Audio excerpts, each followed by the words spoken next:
Hello, I'm Bob the Bookerer and welcome to my channel. And today I'm just going to talk about the books that I've been reading this week. And because I was away for just over a week, I have a few more books to talk about maybe than usual. So I've kind of taken some out because some of them will appear in various prize lists and other things. But these are some of the books that I read while I was traveling or have been reading a bit this week. I found it really hard to get back into reading a bit after I actually returned. So we'll get there. But here are some books that I wanted to talk about, and I hope that you are having a really good week as well. First up, a real standout for me, and a bit of a double whammy here, are two books by Eimear McBride. And these two books are related. So she's recently just released her new book, The City Changes Its Face, and it is a follow-on from The Lesser Bohemians. So I read them in order to kind of catch up on that. And I really greatly enjoyed these. So I have previously read her novel, A Strange Hotel, which I really loved, and Girl is a Half-Formed Thing, which blew my mind and I still think is an exceptional piece of writing. And so Eimear McBride's latest book just also carried me along those same sort of lines. So starting with The Lesser Bohemians, the stories are basically a follow-on from one to the other. And in some ways, talking about the second book is a slight spoiler for the end of the first, but I'll try to avoid that where I can. So in this first book, Eimear McBride talks about the relationship between these two people, Stephen and Ailey, and short for Ailish. Ailish? I can't remember how she is in the book now. And the books, I think, are just so phenomenal for how they portray this relationship. So Ailey is, I think she's about 18 or 19 at the beginning of this book. She meets this slightly older man, Stephen, and they start this quite tumultuous relationship. And throughout the process of this, we learn a great deal about Stephen's past life and particularly his various problems with abuse and addiction and a sort of catalogue of terrible relationships or really horrible situations, which he is largely responsible for. He is pretty horrible in many of these relationships. And he tells all of this to Ailey, who is then also trying to work out what she wants from everything that's going on. These are not easy reads, I should say, mostly because of the nature of the abuse and addiction that these books deal with. However, I think in typical Eimear McBride fashion, from what I can tell, she is able to take the absolute darkest and most harrowing parts of someone's life and turn them into a story that has a notion of both redemption, but also of not even futility, but a sense that actually this is not going to be a Hollywood romance of I shrug off every problem I've ever had. These are deep psychic wounds and emotional wounds for these people, and these carry on a great deal into later parts of their lives. And so I think Eimear McBride is so skilled at writing those. There were parts of The Lesser Bohemians where when Stephen is talking about his life that are so absolutely heartbreaking, and I did not know what to do with all of that. That it's so much that it puts on you as a reader, but it's also so beautifully handled, I think, because it's done as this almost confession of unburdening himself, of holding on to this. But Ailey is sort of both the person listening to this and is kind of us as a reader in terms of then knowing what to do and how to respond to it. And I just thought this was so beautiful in its depiction of this. And if you've read A Girl is a Half-Formed Thing, the words and the page itself is so broken up. Her style in that book is so fascinating for the way that she breaks up words mid-sentence or breaks up sometimes words halfway through, and there's this broken, disjointed quality about it where form and function marry together, where we're telling the story of what kind of comes next. We're telling the story of how someone's thought pattern might look when they have gone through something deeply traumatic. And so the page and the words are broken up and it's disjointed and it's really difficult to read, in the same way that it would be difficult to think these thoughts clearly. It almost wouldn't make sense for these to just be in startling clear prose or poetic prose, because that's not how this person's able to think about it. And Eimear McBride does this a bit more sparingly in this book, where it's passages to talk about specific things. And in The City Changes Its Face, we see the next stage of what comes next for these two characters. And I don't want to spoil anything about that, but I found this so beautifully done for what does it look like a few years on when, if everything has gone wrong around you, if you've had this incredibly difficult start to life, what does it look to reconstitute your life? And what does it look like when that's not smooth sailing? And I think particularly this book is so astute at finding those niches. There are characters who have passed away, or we know other parts of their histories in the second book. And the way the book refers to them with this sense of love, of thinking back over who they might have been to a person at a specific moment in their life, but also part of something far more complicated, I think is so emotionally astute. And I think this is what I've really come to love from her writing, from the little bits I've read so far, is McBride's ability to just get inside the heads of people who have been through the absolute worst things, but then not to sanitize a single part of that, and instead to just look at what that might look like, to sit in the discomfort of those characters' lives and try to carve a path out of it, even if they know that they'll be carrying the weight of it with them. I just think it's so sublimely done. And these two books, side by side, I think just blew me away by their ability to look at human lives in such granular and complex detail. On a much lighter note, I read Anne Tyler's 3 Days in June, and I really loved this. Anne Tyler is one of those authors who I find so fascinating because on the surface, when I read the plot of her stories, I'm not always sure that I'm going to like them, because from the surface, they sound relatively straightforward. You know, a thing happens, somebody learns a lesson, and something else happens. But there is something about the way she writes that is so astute and so brilliantly probing but generous about her characters. She is able to allow characters to be at their worst, but for us also to see the small ways that we might forgive them. And in this book, it's very much a similar prospect, where we are told this story through the eyes of a woman who is not necessarily great at reading social cues. She is about to be let go of a job because it's seen that she's maybe not as good at doing the people, being a people person and doing all the people stuff, but she's very good at all the other stuff. And there's a way that she is seen as not fully understanding emotions or things around her that are happening.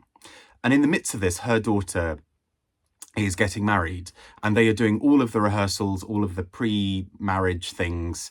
But there is a hitch, which is revealed quite early on, so this is not a spoiler, that there may be a problem with the wedding, that potentially her partner has been cheating, or there's some kind of part of his story that is not quite legit. And what then follows is this mother trying to understand her daughter enough to work out what is going on here, whilst other people around her are to some degree crowding her out and maybe saying, you've misread this, or you don't understand this, or look, here she goes again, not understanding people. But we see these little triumphs she has of correctly reading the room in several situations.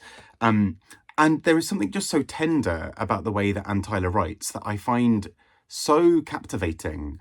That she is just so able to, with a couple of lines, completely understand a character, and to completely wrap up who they are in these really small pearls of wisdom or of insight. And that is very true here as well, where I think there's something so gorgeous about each sentence. And even though these are not big poetic sentences, there are these small observations about how people interact with each other, the way they might slide a salt shaker down a table, or the way they might talk to someone, or perhaps the way they tie their shoelaces, or something like that. And Anne Tyler is so good at capturing those little nuances of day-to-day life and building fleshed out real worlds from them. And so I really greatly enjoyed this. It's such a small novel. It's such a short book, but it contains within it so much. And I just really greatly enjoyed this. Next up, Natasha Brown with Universality. So I really greatly enjoyed Natasha Brown's first book, Assembly, and particularly the way that in very sparse prose it was able to blend together various different topics about corruption and the world of finance and health and race and so many other things. And in many ways, there are similar things happening in Universality, where the core idea of this book is looking particularly at political differences, but particularly through the lens of what it means to be a big political figure, or how political differences can manifest. So this largely shows itself in the book through a few key moments or characters. So there's this gold bar, which is very prominent on the front cover of this book. This gold bar in many ways is symbolic of so much more, because it is bought as a way of preserving and hoarding wealth. The idea that the gold might come to be worth more later, or that it's maybe safer as an investment than it being in a bank or what have you. But this gold bar is stolen and used as a weapon, and this is particularly linked to a political group who see themselves as being anti-establishment and against all of this. And so immediately we have this set up. But in the background, there's this other character who is essentially a talking head figure. In many ways, the kind of, in the UK, someone like a kind of Katie Hopkins, of somebody who is seen as a reactionary figure who says what everyone's thinking, quote unquote, and is not afraid to ruffle some feathers or what have you. And she is odious for most of this book, pretty much all of it, I'd say. And she is there to be odious. There's a whole idea that she is she'll say things or she'll write articles that stir up a lot of controversy, and that is her currency. Her currency is being this figure who draws ire from the left and sometimes from the right, and is there to cause controversy only really to feather her own nest, to make her brand stronger so that she can do various things. And without spoiling how this book ends, the book then really comes to focus a lot more on her, and particularly what it means to be a political figure or a spokesperson in this respect. If the currency of the day is attention, the sort of attention economy, and if the currency is to receive as many clicks as possible, to stir up as much discussion as possible, she is a winner in that race. But we also see what that means for everybody around her, because she is also someone who is to some degree stuck within that machinery, but has various routes out.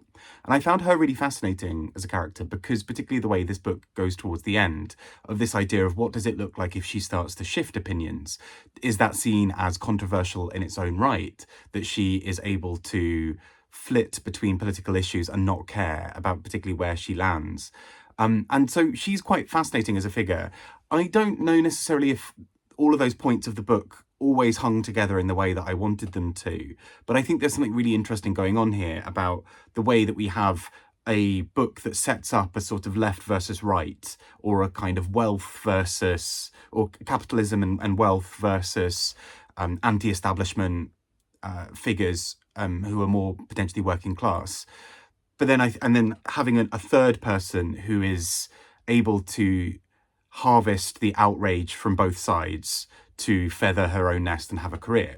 And so I think these three people are really interesting as a result of this.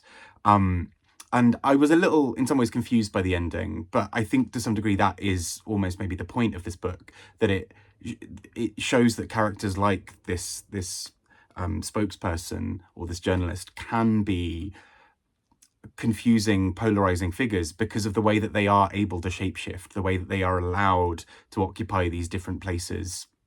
And that is their currency. That's the whole way they work and live. And so I thought this book was interesting in exploring that. And it's one that I want to think a lot more on and potentially reread, because I think there's something else going on here with the other parts of the story. But it does occasionally, for me, feel like there are three parts that are sort of tied together with the same connective tissue. But occasionally I almost wanted that to be a little bit more precise. That said, I still think this is a really interesting political novel, and I wouldn't be surprised to see it appear on a few lists later in the year as well. Next up, some non-fiction. So I read from the Women's Prize long list for non-fiction Lulu Miller's Why Fish Don't Exist. And on the surface, this book seems to be about something entirely different. And that's what I really loved about where it went. So the book starts by talking about Lulu Miller's obsession with this figure, who is someone who goes around categorizing various parts of sea life. And it starts throwing up the kind of core title of this book, as in the idea that fish as a category is a weirdly porous one. It makes sense for us in a day-to-day sense to point at things and say, well, that's a fish and that's also a fish. I don't eat fish, all of those sorts of things. But it, in a broader biological sense, is complicated by the fact that fish are so varied and what have you. And so this book starts as both an examination of that philosophically and of a history of the man who came to categorize a significant portion of what we consider fish or sea life in any various capacity. But what starts to happen in this book is something else that I think is so fascinating, is the personal starts to creep in an interesting way. We start to learn more and more about Lulu Miller's relationship with observing this man, and particularly that his life, I've entirely forgotten the name of this, the botanist who, or the biologist who kind of comes up with all these names, but the sheer fact that his categorization made sense to him at the time and was this way of coping, but also we've come to view him with very different eyes historically because we realized how much of his categorization also bled into the way that we look at a few things around eugenics and various other things. So this book starts to tackle this other big question, within all of this. And it starts to just open up all of these other interesting avenues and discussions. And she is quick to say that she does not agree with so many other things of, this eugenicist side of his research, but also then feels betrayed by the fact that someone she's followed and been so passionate about for so long had this past and this other interest, and she finds it difficult to square that with where she is now. But what starts to come out from that then, I think, is even more beautiful, is this idea of what categorization therefore means. And she relates it to the personal, where categorization is what allows her in her sexuality to identify who she is. She looks at labels such as queer and lesbian and bi and various other labels that potentially apply to herself. But then she looks at the idea of categorization itself and thinks, well, actually, sea life can be so varied to an extent that we can name thousands, millions of species, and we can do all of these things, but then we can argue about the categorization fish because it doesn't work for every animal. They are all very different from each other, and what might look like a fish might not work as a fish in a different capacity. And she starts to relate that to some degree to the queer experience. And I thought that was really fascinating, of re-evaluating labels from the idea of human variation, that humans are such broad, wildly varied things. We are creatures that are so different in many ways. There's a lot that unites us and that makes us similar, but you can look at people from all across the world, or even just in your town, and the level of variation is so different.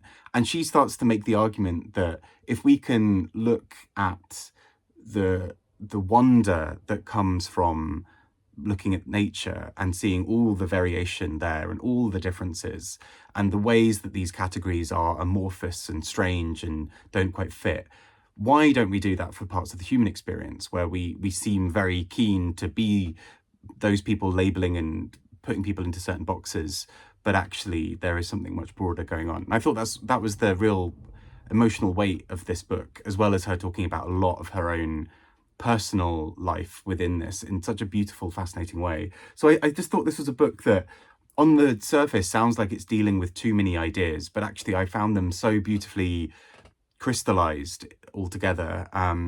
Yeah, I really greatly enjoyed this. I thought this was beautiful. I was quite surprised it didn't make the shortlist, but I'm very excited to read the rest of the shortlist to see what else is on there and actually see what would have sort of beaten this book out, basically. And last but not least, I read Queen James by Gareth Russell. And this is a piece of nonfiction that looks at the life and loves, in many ways, of King James. And particularly anytime I think you write about a royal, particularly in the UK, I can't speak for ones in other countries, there is something very interesting because to some degree, a lot is known about them, but also not very much, particularly if we look back at the 1500s, 1600s, and actually before then as well. And this book starts with a bit of a potted history of how we came to have King James, and particularly the various squabbles and what have you, and fights for heredity between various Scottish royal families and various English royal families, and vice, just this whole web of conflicts and people betraying others and fights and all these kinds of things. And in the midst of this emerges this figure of James. And what is so interesting about James is he is already born into a situation where his legitimacy as a king is thrown into question for various reasons. And what then emerges out of this is around his sexuality. And the author is very keen to state that, we can't necessarily always apply labels now to people then. It's not as easy as that. But an argument is made in this book that there is a lot about King James's history that would lead us to believe in the modern day that he might be gay or bisexual.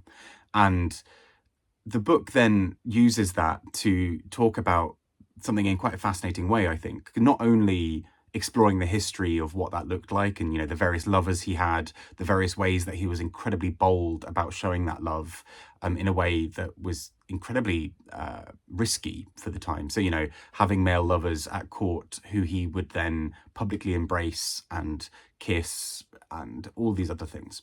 And the way they wrote maybe letters to each other that seemed to give away the game, to kind of really show that these two men were together, for example.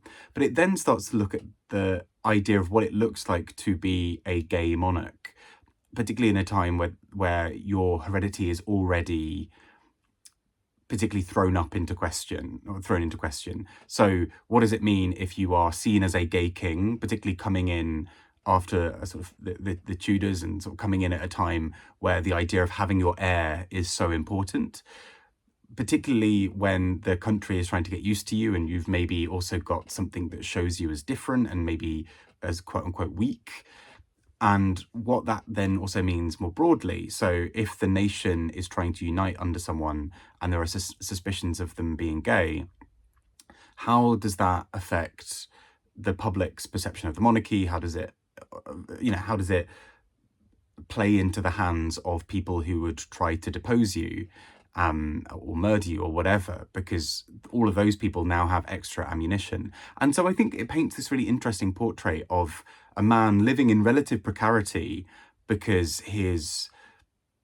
although he's wealthy and influential and has this title of the king and what have you, he has a lot of risk attached to that. There are still people coming for him and they have more ammunition than they might do for a straight king, for example. And so he is put in this really odd position, but is also trying to fight this in these various ways whilst also loving these men in his court. And I just thought this was so beautifully done with a lot of humour and joy in this book. There's a lot of warmth to how this is written that I really greatly appreciated. There's a loving nudge and a wink at times about various parts of this. I just thought this was a really beautifully done historical biography, and one that I think zooms in on some details that are so interesting to his story as well. So those are some of the books I've been reading over the last couple of weeks. I hope you are doing really well, and I shall speak to you all soon. Have a great week. Bye-bye.